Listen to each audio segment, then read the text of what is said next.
ನಮಸ್ತೆ ಸ್ನೇಹಿತರೆ. ನಾನಿಂದು ಆ ಒಂಟಿ ಮನೆ ಧಾರಾವಾಹಿಯ 4ನೇ ಭಾಗವನ್ನು ವಾಚಿಸಲಿದ್ದೇನೆ. ತಾವೆಲ್ಲರೂ ಕುತೂಹಲಿಗಳಾಗಿ ಕಾಯ್ತಾ ಇದ್ದೀರಾ ಅಂತ ಗೊತ್ತು. ಬನ್ನಿ ಈ ಆರ್ ಕಥೆಯ ಮುಂದುವರಿದ ಭಾಗವನ್ನು ಆಲಿಸೋಣ. ಶಂಕರ್ ಮನೆಯ ಬಳಿ ಗಾಡಿಯನ್ನು ನಿಲ್ಲಿಸಿ ಹೊಳಬಂದ. ಶಂಕರ್ ಬಂದದ್ದನ್ನು ನೋಡಿದ ವತ್ಸಲ ಓಡೋಡಿ ಬಂದಳು. ಹಿಂದೆ ಕೆಂಪಿ ಕೂಡ ವತ್ಸಲಳಿಗೆ ಶಂಕರನ ಮೊಗ ನೋಡಿಯೇ ಏನೋ ಆಗಿದೆ ಅನ್ಕೊಂಡ್ಳು. ತಕ್ಷಣ ಕೆಂಪಿ, ನಿನ್ಗಿವತ್ತು ಊಟ ಕಟ್ಕೊಟ್ಬಿಡ್ತೀನಿ, ಮನೆಗೆ ತಗೊಂಡು ಹೋಗೆಂದಾಗ ಅದನ್ನು ಅರ್ಥ ಮಾಡಿಕೊಂಡ ಕೆಂಪಿ ಸದ್ದಿಲ್ಲದೆ ತನ್ನ ಮನೆ ಕಡೆ ಹೊರಟಳು. ಈಗ ಶಂಕರ್ ಅಲ್ಲಿ ನಡೆದದ್ದನ್ನು ವಿವರಿಸತೊಡಗಿದ. ಎಲ್ಲ ವಿಚಾರಗಳನ್ನು ತಿಳಿದ ತಕ್ಷಣ ವತ್ಸಲ ಜೋರಾಗಿ ಅಳೋಕೆ ಶುರು ಮಾಡಿದ್ಲು. ಮುಂದುವರಿಸಿ ಶಂಕರ್, ಮತ್ತೆ ಮತ್ತೆ ಈ ಮನೆಯಲ್ಲಿ ಯಾವುದೋ ಆತ್ಮದ ಛಾಯೆ ಇದೆಯಂತೆ, ಅದಕ್ಕೆ ಈ ಥರ ಆಗ್ತಾ ಇದೆ ಅಂತ ಅಂದ್ರು. ಯಾವುದಕ್ಕೂ ಈ ಬಾರಿ ಬರುವ ಹುಣ್ಣಿಮೆ ದಿನ ಬರ್ತಾರಂತೆ, ಮನೇನ ನೋಡಬೇಕು ಅಂತ ಹೇಳಿದ್ದಾರೆ ಎಂದನು. ವತ್ಸಲ ಅಡಿಗೆ ಮನೆಯಲ್ಲಿ ತನಗೆ ಮತ್ತು ಶಂಕರನಿಗೆ ಊಟ ಬಡಿಸಿದಳು. ಇಬ್ಬರ ಮನದಲ್ಲೂ ಭಯ ಆವರಿಸಿತ್ತು. ವಿಧಿ ಇಲ್ಲದೆ 2 ತುತ್ತು ತಿಂದ ಶಾಸ್ತ್ರ ಮಾಡಿದರು. ಮಾತಿಲ್ಲ, ನೀರವ ಮೌನ ಆವರಿಸಿತ್ತು ಆ ಮನೆಯಲ್ಲಿ. ಇಬ್ರು ಅಳ್ತಾ ಇದ್ರೆ ಪಾಪು ಎಚ್ಚರ ಆಗ್ಬಿಡುತ್ತೆ ಅಂತ ಹೇಳಿ ಶಂಕರನೇ ಅವಳನ್ನ ಸಮಾಧಾನ ಮಾಡ್ತಾ ನಾವು ಬಹಳ ಹುಷಾರಾಗಿರ್ಬೇಕು ಅಂತ ಹೇಳ್ದ. ವತ್ಸಲ ಕ್ಯಾಲೆಂಡರಲ್ಲಿ ನೋಡಿದ್ಲು, 2 ದಿನದ ನಂತರ ಅಮಾವಾಸ್ಯೆ ಕಾಣಿಸ್ತಿತ್ತು. ಅಯ್ಯೋ ದೇವ್ರೇ, ಏನಪ್ಪ ಮಾಡೋದು, ಈ ಆತ್ಮಗಳಿಗೂ ಅಮಾವಾಸ್ಯೆಗೂ ಇನ್ನಿಲ್ಲದ ನಂಟು. ನಾನು ಮತ್ತು ಮಗು ಆದಷ್ಟು ಜಾಗ್ರತೆಯಿಂದಿರಬೇಕು ಅನ್ನೋ ನಿರ್ಧಾರಕ್ಕೆ ಬಂದ್ಲು. ಶಂಕರನ ಮನಸ್ಸು ಸಹ ಭಯ ಮತ್ತು ನೋವಿನಿಂದ ಕೂಡಿತ್ತು. ಆದರೆ ತಾನು ಧೃತಿಗೆಟ್ಟರೆ ವತ್ಸಲಳಿಗೆ ಧೈರ್ಯ ಹೇಳೋರು ಯಾರು ಎಂದ್ಕೊಂಡನು. ಅಂದು ಬೆಳಿಗ್ಗೆ ವತ್ಸಲ ಅಡುಗೆ ಮನೆಯಲ್ಲಿ ಕೆಲಸದಲ್ಲಿದ್ಲು. ಇಂದು ತೋಟದಲ್ಲಿ ಕೆಲಸ ನಡೀತಾ ಇತ್ತು. ಆಳುಗಳು ಬಂದಿದ್ರು. ಇದ್ದಕ್ಕಿದ್ದಂತೆ ಯಾರೋ ಜೋರಾಗಿ ಅಮ್ಮೋರೇ ಅಮ್ಮೋರೇ ಅಮ್ಮೋರೇ ಯಪ್ಪಾ ಎಂದು ಕೂಗಿದಂತೆನಿಸಿತು. ಇದು ತನ್ನ ಭ್ರಮೆ ಎಂದುಕೊಂಡಳು.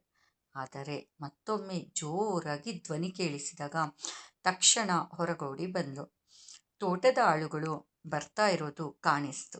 ತಕ್ಷಣ ವತ್ಸಲ ಅವರ ಬಳಿ ಹೋಗಿ ಯಾಕೆ, ಏನಾಯ್ತು ಅಂದಾಗ ಯಾರೊಬ್ಬರು ಹೇಳದಿದ್ದಾಗ ಒಬ್ಬ ಮಾತ್ರ ತುಂಬಾನೇ ನಡುಗ್ತಾ ಇದ್ದ. ಅಮ್ಮೋರೇ ಅಮ್ಮೋರೇ ಅಲ್ಲಿ ಅಲ್ಲಿ ಅಂದ. ಏನಾಯ್ತು ಅಂತ ಹೇಳಿ ಸರಿಯಾಗಿ ಅಂದಾಗ ನೀವೇ ಬಂದು ನೋಡಿ ಅಂತ ಅಂದ. ಸರಿ ಎಂದು ಆಳುಗಳ ಹಿಂದೆ ವತ್ಸಲ ಅವರು ತೋರಿಸಿದ ಜಾಗದಲ್ಲಿ ಹೋಗಿ ನೋಡಿದ್ರೆ ಅಲ್ಲಿ ಒಂದು ರಕ್ತಸಿಕ್ತವಾದ ನಾಯಿ ಸತ್ತು ಬಿದ್ದಿತ್ತು. ತುಂಬ ಭೀಕರವಾಗಿ ನಾಯಿಯನ್ನು ಯಾರೋ ಸಾಯಿಸಿ ಅಲ್ಲಿ ತಂದಾಕಿದ್ರು. ಈಗ ನಿಜಕ್ಕೂ ವತ್ಸಲಳಿಗೆ ಭಯವಾದರೂ ತಾನು ಧೈರ್ಯ ತಗೋಬೇಕು ಅಂದ್ಕೊಂಡು ಆಯ್ತು ಬಿಡಿ, ಯಾವುದೋ ಪ್ರಾಣಿ ಇದನ್ನಿಲ್ಲಿ ತಂದು ಹಾಕಿರ್ಬೇಕು, ಅಲ್ಲಿಯೇ ಉಳಿ ಬಿಡಿ ಎಂದಳು. ನಾವಿಲ್ಲಿ ಕೆಲಸ ಮಾಡೋದಿಕ್ಕೆ ತಯಾರಿಲ್ಲ, ನಮಗೆ ಭಯ ಆಗ್ತದೆ ಎನ್ನುತ್ತಾ ಎಲ್ಲ ಆಳುಗಳು ಹೊರಟರು. ಏನೇನೋ ಮಾತಾಡಬೇಡಿ, ಇದು ಯಾವುದೋ ಪ್ರಾಣಿಯ ಕೆಲಸ ಇರ್ಬೋದು ಅಷ್ಟೇ, ಹೆದರಬೇಡಿ, ನಾನಿಲ್ವೇ ಇಲ್ಲಿ ಎಂದಾಗ ಅವರು ಯಾರು ವತ್ಸಲಳ ಮಾತನ್ನು ಕೇಳುವ ಸ್ಥಿತಿಯಲ್ಲಿ ಇರಲಿಲ್ಲ. ಇಲ್ಲ ಅಮ್ಮವ್ರೆ, ನಾವೆಲ್ಲ ಹೋಗ್ತೀವಿ, ನಮ್ಮ ಕೆಲಸನೂ ಬೇಡ ದುಡ್ಡು ಬೇಡ, ಪ್ರಾಣ ಉಳಿದ್ರೆ ಸಾಕು ಅಂಥೇಳಿ ಎಲ್ಲ ಅವಳಿಗೆ ಬೆನ್ನಾಕಿ ಹೊರಟು ಹೋದರು. ಹಾಗೆ ದಿಗ್ಭ್ರಮೆಯಿಂದ ನಿಂತಿದ್ದ ವತ್ಸಲ ತಾನೇ ಕೈಯಾರೆ ಒಂದಷ್ಟು ಮಣ್ಣನ್ನು ನಾಯಿಯ ಶವದ ಮೇಲೆ ಹಾಕಿ ಒಳಗೋಡಿ ಬಂದಳು. ಮನೆ ಬಾಗಿಲನ್ನು ಭದ್ರಪಡಿಸಿ ಮಗುವಿನ ಬಳಿ ಬಂದು ನೋಡಿದ್ರೆ ಮಗು ಪ್ರಶಾಂತವಾಗಿ ಮಲಗಿತ್ತು. ತಕ್ಷಣ ದೇವರ ಕೋಣೆಗೆ ಹೋಗಿ ಬಿಕ್ಕಿ ಬಿಕ್ಕಿ ಹತ್ತಳು. ಇವತ್ತು ಕೆಂಪಿ ಕೂಡ ಬರಲ್ಲ, ಅಮಾವಾಸ್ಯೆ, ದೇವರೇ ಏನಪ್ಪ ಇದು, ನಮ್ಮನ್ನು ಮತ್ತೆ ಮಗುನ ರಕ್ಷಿಸಪ್ಪ, ಹೇಗೋ ಹುಣ್ಣಿಮೆಗೆ ಆ ಸ್ವಾಮೀಜಿ ಬರ್ತಾರಂತೆ ಅಂತ ಅಂದ್ಕೊಂಡ್ಳು. ನಂತರ ಊಟ ಮಾಡೋಣ ಅಂತ ಅಡುಗೆ ಮನೆಗೆ ಹೋದ್ರೆ ಅಡುಗೆ ಮನೆಯ ನೆಲದಲ್ಲೆಲ್ಲ ಮಣ್ಣು ಮಣ್ಣಾಗಿತ್ತು. ಅವಳಿಗೆ ಬಹಳ ಆಶ್ಚರ್ಯ ಆಯಿತು. ತಾನೆಷ್ಟು ಸ್ವಚ್ಛ ಮಾಡಿದ್ದೆ ಬೆಳಿಗ್ಗೆ, ತಾನೇ ಮನೆಯ ಹೊರಗಡೆಯಿಂದ ಬಂದಾಗ ನೋಡ್ಕೊಂಡು ಬಂದೆ, ನನ್ನ ಕಾಲಲ್ಲಿ ಕೂಡ ಮಣ್ಣಿಲ್ಲ, ತೋಟದ ಮಣ್ಣೆಲ್ಲ ಇಲ್ಲಿ ತಂದಿರೋ ಹಾಗಿದೆಯಲ್ಲ ಅಂತ ಅಂದ್ಕೊಂಡ್ಳು. ಅಡುಗೆ ಪಾತ್ರೆ ನೋಡಿದರೆ ಆಗ್ತಾನೆ ಬಿಸಿ ಬಿಸಿ ಅಡುಗೆ ಮಾಡಿ ಮುಚ್ಚಿಟ್ಟಿದ್ಲು, ಯಾರೋ ಉಂಡಂತೆ ಇತ್ತು. ತಟ್ಟೆನ ಸಹ ಸಿಂಕ್ನಲ್ಲಿ ಬಿಸಾಕಿದ್ರು. ತುಂಬಾ ಭಯ ಆಯಿತು. ಇವತ್ತು ಅಮಾವಾಸ್ಯೆ ಬೇರೆ ಅಂತ ಪ್ರತಿ ಬಾರಿ ಹೇಳ್ಕೊಳ್ತಾ ಎಲ್ಲವನ್ನ ಸ್ವಚ್ಛ ಮಾಡಿ ಊಟ ಮಾಡದೆ ಹಾಗೆ ಮಗು ಜೊತೆ ಮಲಗಿಬಿಟ್ಲು. ಒಂದು ಸಮಯಕ್ಕೆ ಎಚ್ಚರಾಯಿತು. ನೋಡಿದ್ರೆ ಮಗು ಅಲ್ಲಾಡ್ತಾ ಇತ್ತು. ಮಗುನ ಎದ್ದೇಳಿಸಿ ಮುಖ ತೊಳೆದು ಒಂದು ತುತ್ತು ಊಟ ತಿನ್ನಿಸಿದ್ಲು. ಅವಳಿಗೆ ಹಸಿವು ಸತ್ತು ಹೋಗಿತ್ತು. ಹೊರಗಡೆ ಬಂದು ಹಾಗೆ ತೋಟದಲ್ಲಿ ಅಡ್ಡ ಆಡ್ತಾ ಇದ್ಲು. ಒಮ್ಮೆ ಆ ನಾಯಿನ ಜಾಗ ನೋಡೋಣ ಅಂತ ಅನ್ನಿಸ್ತು. ಆದರೆ ಯಾಕೋ ಬೇಡ, ಮಗು ಬೇರೆ ಇದೆ ಅಂದ್ಕೊಂಡು ಸುಮ್ಮನಾದ್ಲು. ಶಂಕರ ಬರ್ತಿದ್ದ ಹಾಗೆ ವತ್ಸಲ ಅಂದು ಬೆಳಗಿನಿಂದ ನಡೆದ ಎಲ್ಲ ವಿಚಾರಗಳನ್ನ ವರದಿ ಒಪ್ಪಿಸಿದ್ಲು, ಗಾಬರಿ ತುಂಬಿದ ಮುಖದಿಂದ. ಆಗ ಶಂಕರನಿಗೆ ನಿಜಕ್ಕೂ ತುಂಬಾನೇ ಭಯ ಆಯ್ತು. ಆದ್ರೂ ವತ್ಸಲನ ಮತ್ತು ಮಗುನ ನೋಡ್ತಾ ಧೈರ್ಯ ಹೇಳ್ದ. ಅವನು ಹೋಗಿ ಬಾತ್ರೂಮಲ್ಲಿ ಸ್ನಾನ ಮಾಡ್ತಿದ್ದ. ಇದ್ದಕ್ಕಿದ್ದಾಗೆ ವತ್ಸಲ ವತ್ಸಲ ಅಂತ ಜೋರಾಗಿ ಕಿರ್ಚಿದ. ವತ್ಸಲ ಓಡುತ್ತಾ ಬಂದಳು. ನೋಡಿದ್ರೆ ಬಾತ್ರೂಮಲ್ಲಿ ಶಂಕರ ಬಿದ್ದುಬಿಟ್ಟಿದ್ದ. ಶಂಕರ್ ಶಂಕರ್ ಏನಾಯ್ತು ಅಂತ ಕೇಳಿದ್ರೆ ಅವನು ಕಿಟಕಿ ಕಡೆನೇ ತೋರಿಸ್ದ. ಅಲ್ಲಿ ಯಾರೂ ಇರಲಿಲ್ಲ. ತಕ್ಷಣ ಹೊರಗೆ ಬಂದು ನೋಡಿದ್ಲು. ಯಾರೂ ಇಲ್ಲ, ಸಂಪೂರ್ಣ ಖಾಲಿ ಖಾಲಿ. ಒಳಗೆ ಬಂದೋಳೆ ಮೆಲ್ಲಗೆ ಶಂಕರನ ನೆಬ್ಬಿಸಿ ಅಲ್ಲೇ ಇದ್ದ ಸ್ಟೂಲ್ ಮೇಲೆ ಕೂರಿಸಿದ್ಲು.